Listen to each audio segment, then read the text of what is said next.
Welcome to this lesson on data types and operators. This is a very important lesson because it's where you'll learn about the building blocks of Python, data types and operators. Students tend to learn how to program at different rates. Take your time understanding each of the concepts that follow and getting practice with the activities in this lesson. Having a firm grasp on these building blocks will provide a strong foundation for future lessons and essential skills to continue programming beyond this course.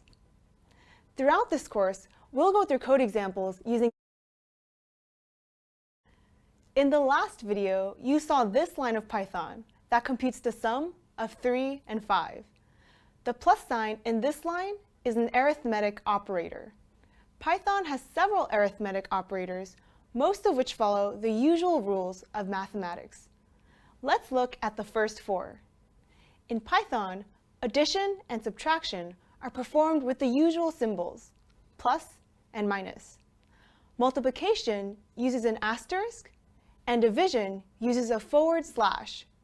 Here, you can see that multiplication happens before addition. This is because Python follows mathematical order of operations, which you can get a refresher on in the notes below. If you want addition to come first, you can enclose this part in parentheses. Moving on from those 4, here's the operator for exponentiation. You can raise one number to the power of another with 2 asterisks. For example, this line prints 3 to the power of 2, which results in 9. There is another operator that is sometimes mistaken for the exponentiation operator, the caret. This actually performs a more obscure operation called bitwise XOR. This is an arithmetic operator that doesn't follow the usual rules of mathematics. Bitwise operators are not something you need to know for this course, but if you're interested, there's information about this in the notes below. All you need to remember is that if you perform exponentiation, you use 2 asterisks, and not with a caret, or you'll accidentally produce very confusing results. Another useful operator is this percent sign, which performs the modulo operation. It returns the remainder after you've divided the first number by the second. In this example, 9 divided by 2 is 4 with a remainder of 1. So this line would print 1, since modulo gives us the remainder. You might also find use for integer division, denoted by 2 /. It divides one integer by another, but rather than giving the exact answer, it rounds down the answer down to an integer. 7 divided by 2 is 3.5, which rounds down to 3. Notice it rounds down even if the answer is negative. In this case, negative 3.5 was rounded down to -4. There are other categories of operators that we'll learn about soon, but these are all of the arithmetic operators in Python. We've already set MV population to this value, but what if we want to update it now that the population changed? We can just assign this variable again to its new value, which we found to be 78,128. Or if we got this new value because we knew 4,000 moved to Mountain View and 600 moved away, we could just apply those changes directly to this variable.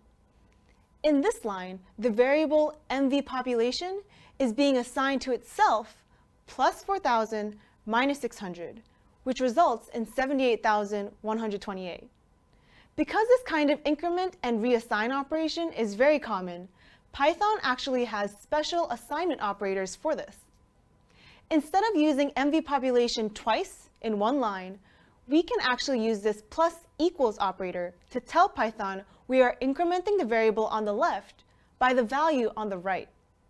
Plus equals is one example of another assignment operator in Python. Minus equals is another. And there are a bunch more. These are actually just all of the arithmetic operators followed by an equal sign. All of these operators just apply the arithmetic operation to the variable on the left with the value on the right, and makes your code more concise, which is good. Check out the text below this video for more assignment operators.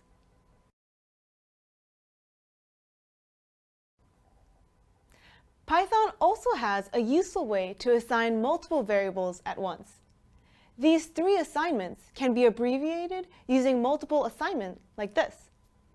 X is still assigned to 2, Y to 3, and Z to 5. You can use this when you're assigning closely related variables like the width and height of an object, or an object's coordinates. In this example, we used X, Y, and Z as variable names. However, normally we'd want something more descriptive. X, Y, and Z would be appropriate variable names for something like coordinates in a 3D space. But for most other situations, we can do better. For example, if you were computing the population density of Mountain View by dividing the population by the land area, this is one way to compute the correct answer. But it's much clearer with these variable names, which are actually descriptive of the values they represent. In addition to being descriptive, there are a few things to watch out for when naming variables in Python. First, only use ordinary letters, numbers, or underscores in your variable names. They can't have spaces and need to start with a letter or underscore. Second, you can't use reserved words or built-in identifiers that have important purposes in Python, which you'll learn about throughout this course. They're also linked below. Using them as variable names will lead to errors or problematic situations when you try to use that word for its intended purpose. Third, the Pythonic way to name variables is to use all lowercase letters and underscores to separate words. Understanding how to perform arithmetic in Python is useful, but understanding how to use variables can turn Python into more than just a calculator. Using variables, as opposed to just raw numbers, has many advantages. Let's get started. Creating a new variable in Python is simple. Here's one which stores the population of Mountain View. The variable name in this example is mvPopulation. The equal sign is the assignment operator, and the value of the variable is 74,728.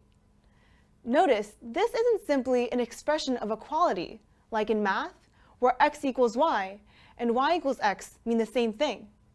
In Python, the equal sign is an operator that assigns the value on the right to the variable name on the left. In other words, whatever term is on the left side is now a name for whatever value is on the right side. Let's see another example. The first line here defines x as 2, and the second line defines y as the value of x, which is printed in the third line. Notice we can use a variable's name to access its value. In this line, we only needed the name of the variable x to define y as its value, 2. Similarly, in this next line, we were able to print the value of y just by using the name y. If you try to access the value of a variable that was never defined, you'll get this error. It's explained pretty clearly in the error message. Name z was not defined. So far, most of the numbers we've been working with have been whole numbers, or integers. However, as you may have noticed, other types of numbers do exist in Python. Here, dividing one integer by another gives us a number that isn't an integer, 0.75. In Python and computing in general, we represent such a number as a float, which is short for floating point number. A float is a real number that uses a decimal point to allow numbers with fractional values. Even if one integer divides another exactly, the result will be a float. The int and float are actually two kinds of data types. In Python, every object you encounter will have a type. An object's type defines which operators and functions will work on that object and how they work. You can check the type of any object directly using the built-in function type. Here, you can see that the type of a number without a decimal and a number with a decimal are different in Python. To make an int, just give a whole number without a decimal point. Here is an int. To make a float, include a decimal point. If the number itself is actually a whole number, that's okay. You don't even have to put anything after the decimal point. These are both floats. An operation involving an int and a float always produces a float. Sometimes you might need to manually convert one numeric type to another, and you can do that by constructing new objects of those types with int and float. When we convert a float to an int, the part of the number after the decimal point is cut off, which means that no rounding occurs. 49.7 is cut to 49. 4.0, calculated from 16 divided by 4, is cut to 4. Converting from int to float adds decimal 0 to the end of the number.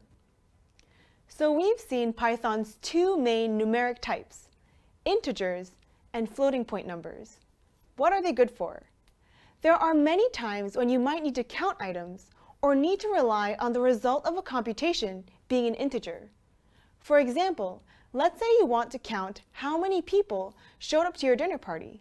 You can't count 0.47 of a person, so you use an integer. If what you're working on isn't necessarily a whole number, a float is the type you're looking for. For example, let's say you made 5 pies for your dinner party and you want to keep track of the amount of pie left. People usually take 1/6 of a slice. Once one slice is taken, you're down to 4.83 pies. So you use a float. Floating point numbers are approximations of the numbers they're supposed to represent. This is necessary because floats can represent an enormous range of numbers.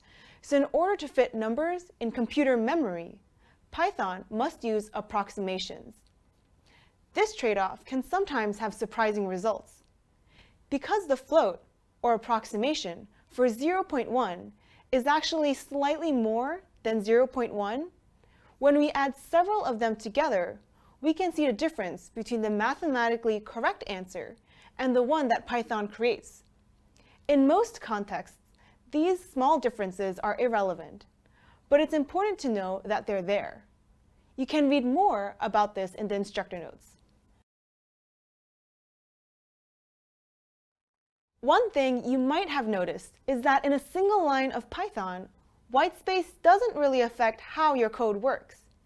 For example, this will give exactly the same output as this. However, that doesn't mean that these lines are equally good lines of code. Learning how to write clear and readable code is critical for others in your company and future you to understand. Here are some best practices for code style in Python. When you call a function like print, put the opening parentheses straight after the name of the function, like here. Not like this. Don't put extra spaces immediately inside the parentheses either. So this is good, but this isn't. If you are mixing operators with different priorities, like multiplication and subtraction, then you might like to add a space around the lower priority, in this case subtraction, to make the code easier to read. See how this is slightly harder to comprehend for operation order? Don't write extremely long lines of code. They're hard to understand. People commonly limit themselves to lines that are 79 or 99 characters long. If you feel like you need to write longer lines, consider rewriting, simplifying, or separating your code into multiple lines. These conventions come from the Python Developer's Guide, which has a style guide called PEP 8, which is linked below. There's a lot in there. Don't worry, you don't need to digest it all now. Why are these conventions important? Although how you format the code doesn't affect how it runs, following standard style guidelines makes code easier to read and consistent among different developers on a team. So it's a good idea to follow the guidelines even with one-line expressions. It will be useful to refer back to PEP 8 once in a while to get your Python style right. Later, we'll also learn about tools that can check your code for you and provide suggestions based on PEP 8 guidelines. We've seen two kinds of Python data types so far, ints, and floats, and we've used arithmetic operators like addition and exponentiation to work with these values. Another type is bool, which is used to represent the values true and false. Bool is an abbreviation of Boolean. Boolean algebra is a branch of algebra dealing with variables whose values are true or false.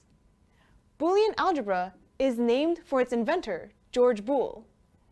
Boolean logic underpins all digital devices, existing in almost every line of computer code, and has transformed the way we live our lives, which you can read more about in the instructor notes below. We can assign Boolean values like this. It's not very useful on its own, though. We can use comparison operators like less than and greater than to compare values and produce a Boolean result. Here, 42 is not greater than 43, so printing the result provides the Boolean false. Here, you can see a full list of the comparison operators in Python: less than, greater than, less than or equal to, greater than or equal to, and not equal to. Notice that evaluating equality is performed with two equal signs, and a not equal uses an exclamation point. This is a bit different than Excel or SQL. In addition to comparison operators, these logical operators are very useful when working with Booleans. And evaluates if both sides are true, or evaluates if at least one side is true, and not inverses a Boolean type. Here's an example that evaluates whether age is within the range of a teenager. Here, you can imagine the 14 being placed in these two spots. Then, if both are true, true will be assigned to the variable isTeen. In other words, if the person is older than 12 and younger than 20, this person is a teen. And here's not in action, inversing the Boolean type of this same statement. Often, programming involves more than numbers and arithmetic. There may be situations where you need to work with text.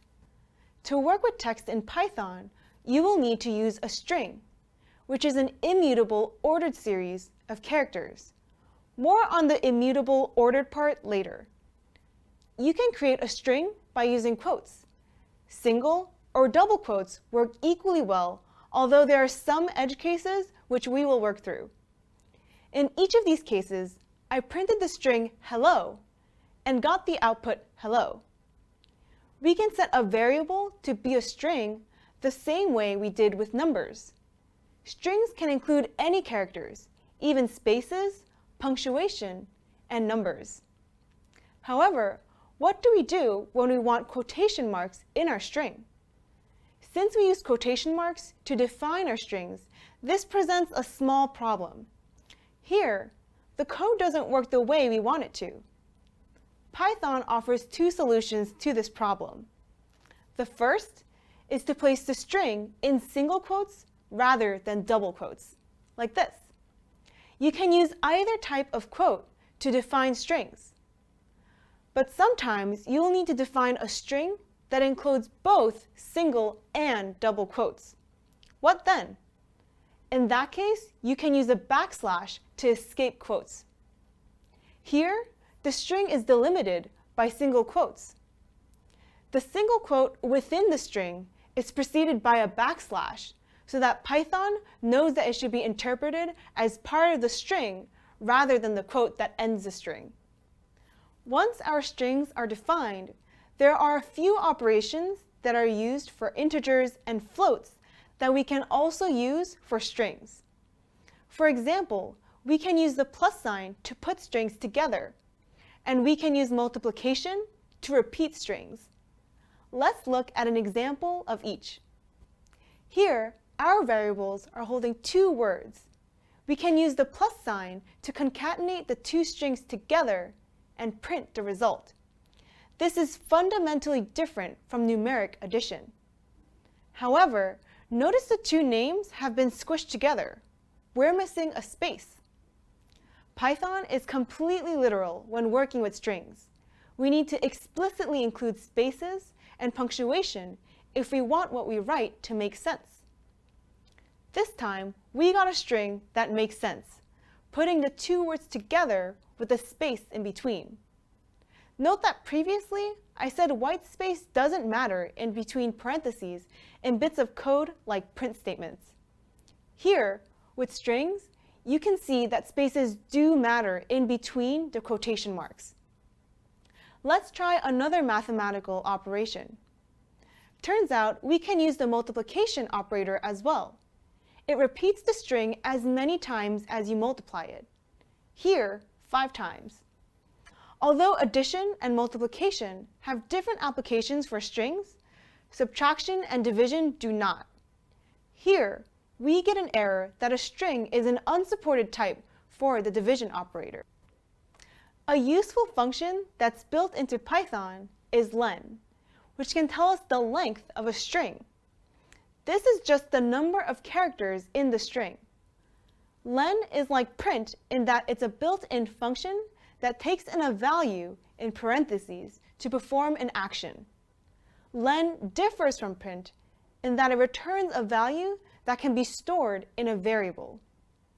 In this example, the len function outputs the number 7, which is stored in the Udacity length variable. Built in just means Python provides these functions for us. Later, we'll learn how to define our own functions. Up until now, we've discussed 4 data types in Python: int, float, bool, and string. If you recall from a previous video, you can check the type of any object directly using the built-in function type. Using type, we can observe that the same number can be coded in different types, each with their own set of behaviors. As a side note, here we're calling a function print on the output of another function type. We use parentheses to define the order in which functions get run. What's contained in one set of parentheses needs to be evaluated first before being given as input to the next function. Here, the type function is run first, and then its output is printed. Different types have different properties, and when you're designing a computer program, you'll need to choose the types for your data based on how you're going to use them. For example, if you want to use a number as a part of a sentence, it'll be easiest if that number is a string. If you want to encode a true-false value, it will be much easier to manipulate as a Boolean than a string. Why is it easier? There are specially designed functions for working with each data type. You'll learn about these soon. You might also have situations where you don't control the type of data that you receive, but you still need to use it. The good news is that you can create new objects from old and change the type in the process. We went over this in the integers and floats video. For example, here we create an int from a float and assign it to a variable count. Here, we create a string out of the house number and use that to build a larger address string. First, we have the house number, as well as the street and town name. You can see that the house number is currently an int.